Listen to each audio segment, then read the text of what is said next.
catch her in the other two stories.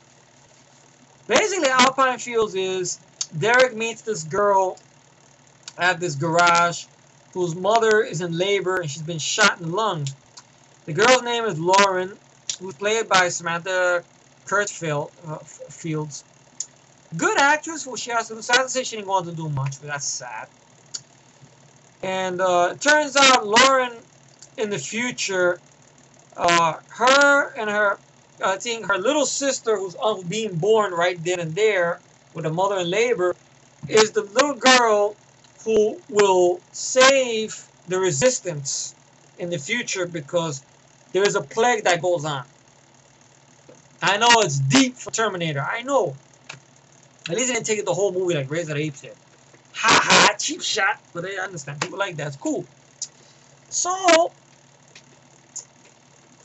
basically, it cuts back and forth, like to the future when Derek goes on a mission to try to find this girl named Sydney, Lauren's sister.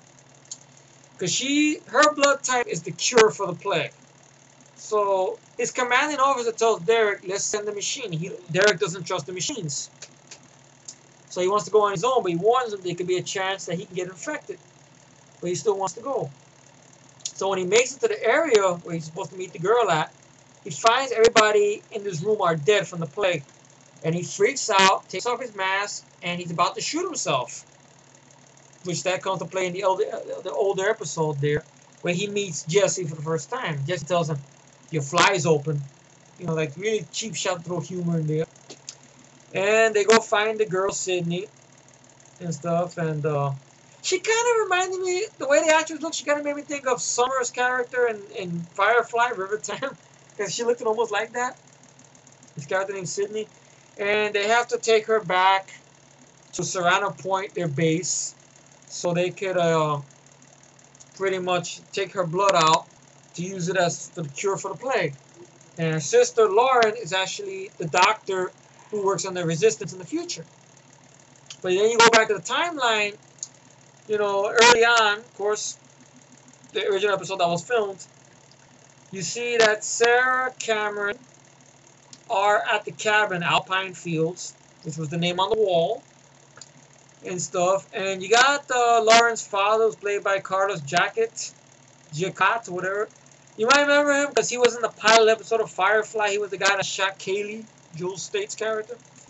But here he plays a nice guy. He plays his father and his wife, and he plays Lauren's father.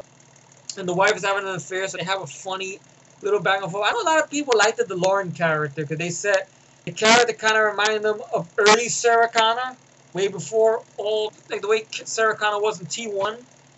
So they kind of liked it that a little bit. So I could see it there. So that's a good episode. I enjoyed that episode and everything. So, okay. Then we get this episode here that's so-so. Earthlings, welcome here. Basically, we find out that Riley and Jesse are in cahoots together. They're both from the future. And Jesse has gotten Riley, she found Riley as one of the kids living in the ruins, sort of, you know, in the future right there. Cleaned her up, takes her to the future, to the past, to get John Connor away from Cameron and stuff. Because John Connor in her future was putting Cameron in charge of a lot of missions or whatever, getting a lot of people killed on some mission because some of the soldiers don't trust metal or whatever. So Jesse wanted to get this girl and train her. And you get to see how it all comes to play a little bit. And like that. Which to me, that's kind of a cheap shot, really.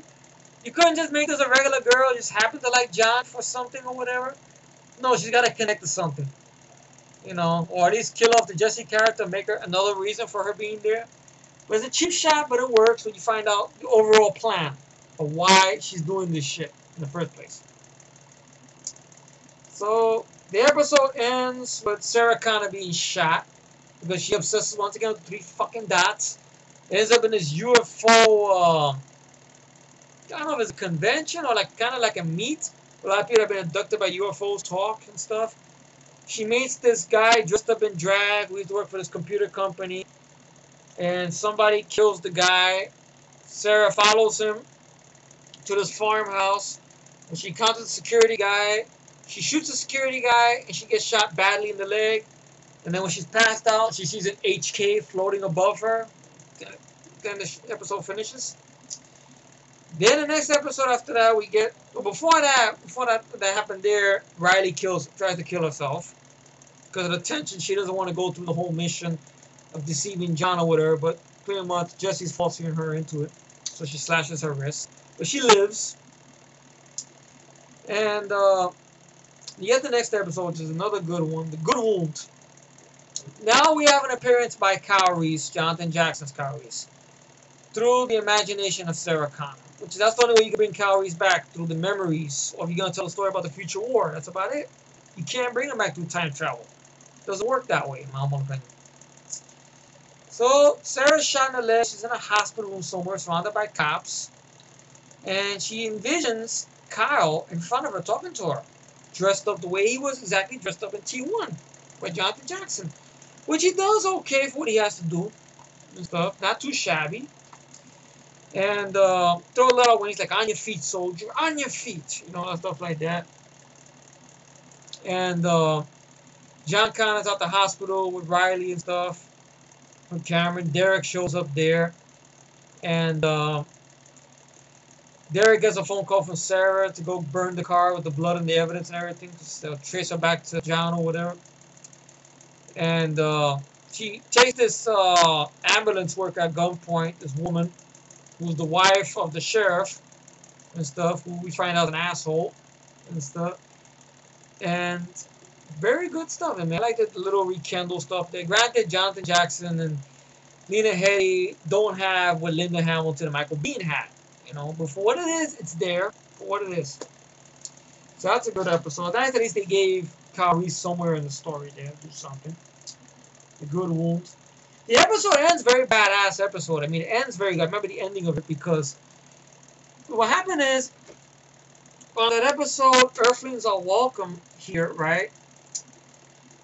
You remember I talked about how they buried Cremarty's remains when Cremarty shot up and everything? Well, somebody has taken the body.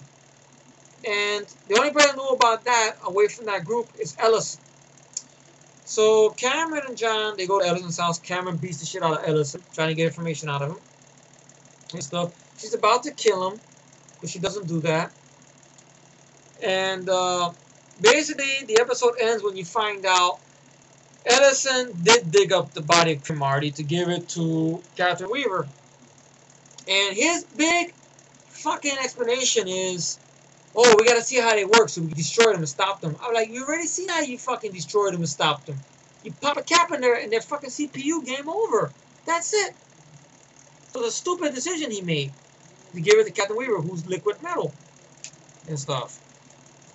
So then the other episode begins.